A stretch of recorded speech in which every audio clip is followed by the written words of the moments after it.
एक बड़ी प्रसिद्ध कथा है। श्रीमद् वल्लभाचार्य जी महाराज ने अपने एक शिष्य से कहा कि भैया तुझ पे ज्यादा धन नहीं है, तू एक काम किया कर, तू भाव से सेवा किया कर ठाकुर जी की। बोले कैसी भाव की सेवा? बोले आंख बंद करके सोच लिया कर ठाकुर जी सामने बैठे हैं और फिर तेरे को जो बढ़िया लगे, जितनी महंगी वस्तु, रुपया भी नहीं लगेगा, ठाकुर जी पहन भी लेंगे। उसने कहा ये बढ़िया है। दूसरे दिन विचार, ठाकुर जी सामने बैठे हैं लेकिन वो नेत्र बंद करके बैठा है। ये रही बढ़िया चांदी की चौकी, आहा, सोने की थाली, उसमें ठाकुर जी विराज गए। आहा, मैं बढ़िया अमृत लेके आया हूं, जल नहीं है नदियों का, अमृत लेके आया हूं ठाकुर जी को स्नान कराने। अमृत से ठाकुर जी को स्नान करा रहा हूं। क्या सुंदर ठाकुर जी के बढ़िया अंग का स्पर्श करके अमृत नीचे गिर रहा है।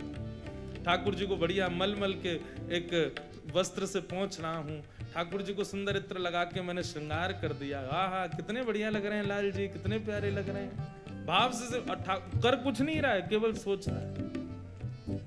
ठाकुर जी को मैंने सुंदर माला धारण करा दी।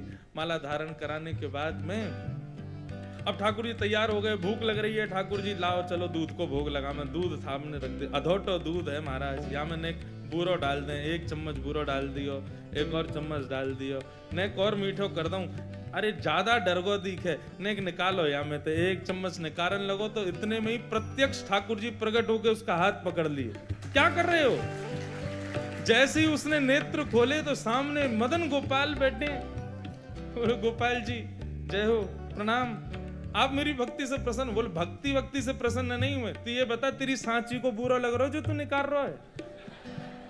तो भाव से बुरा डाला, उसमें भी 4 चम्मच डाल दे, कौन सा तेरा जेब से लग रहा है? लेकिन उसका हृदय का भाव इतना प्रिय था, वो ऐसे भावावेश में सेवा कर रहा था कि उसको वास्तविक लगा और वास्तविक में ठाकुर जी प्रकट ही हो गए।